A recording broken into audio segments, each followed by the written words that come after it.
My name is Sarah, and I live in the peaceful town of Elmwood, Vermont. Life here is quiet, and nothing much ever happens. But one winter evening, something terrible happened. One cold evening, gunshots were heard coming from the home of Martin and Laura Bennett, a young couple who had recently moved to our neighborhood. A frightened neighbor called the police, and when they arrived, they found a shocking scene. Inside the house, Martin Bennett, 31 years old, was lying on the floor, lifeless. He had been shot in the head and was already dead.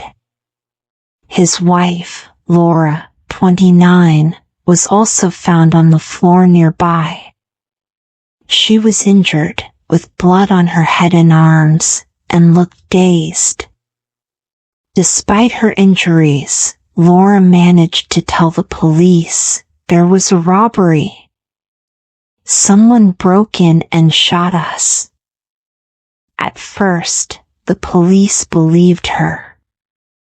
The living room was a mess, with furniture overturned and items scattered on the floor. It seemed like a robbery had taken place. Laura was taken to the hospital for treatment while the police began their investigation. In the corner of the room was the couple's African gray parrot, Charlie, sitting quietly in his cage. Charlie was known to mimic human voices, but what happened next stunned everyone.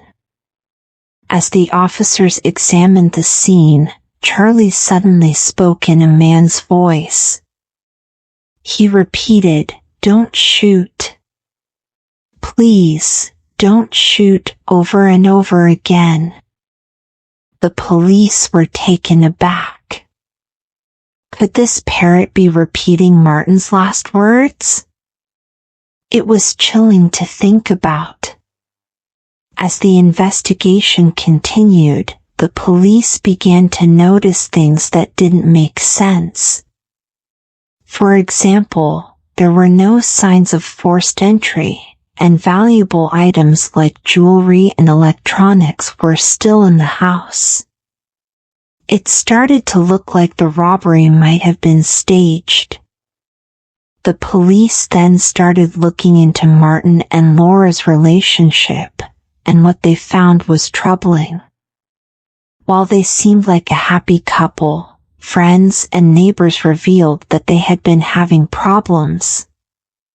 Martin had recently discovered that Laura was having an affair with another man. The couple had been arguing frequently, and their relationship was strained. The police found more evidence that pointed to Laura. They discovered that she had purchased a gun just days before the shooting. They also found a note written by Laura, talking about wanting to escape her life with Martin. Text messages between Laura and her lover revealed that she had been planning to start a new life without Martin. When Laura recovered enough to talk to the police again, her story began to change. She claimed that she and Martin had been arguing that night, and then an intruder had broken in and shot them. But the evidence didn't support her claims.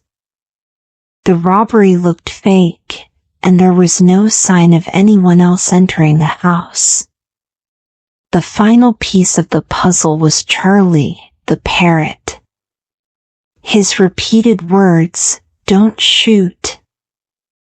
Please, don't shoot," suggested that Martin had begged for his life before being killed. Combined with all the other evidence, the police concluded that Laura had staged the robbery and shot Martin herself. Her injuries appeared to be self-inflicted to make her story seem believable. During Laura's trial, the prosecution presented the evidence: the staged robbery, the gun purchase, her affair, and even the haunting words from Charlie. The jury listened carefully, but in the end, they found Laura guilty of first-degree murder. She was sentenced to life in prison without parole. This case shocked everyone in Elmwood. People couldn't believe that someone so young could do something so terrible. The role of the parrot, Charlie, made the story even more chilling. It was as if he had become a witness to the crime, repeating Martin's desperate last words over and over. Even now, years later, people still talk about what happened. It's a sad and unforgettable reminder that even in the quietest of towns, the darkest secrets can come to light.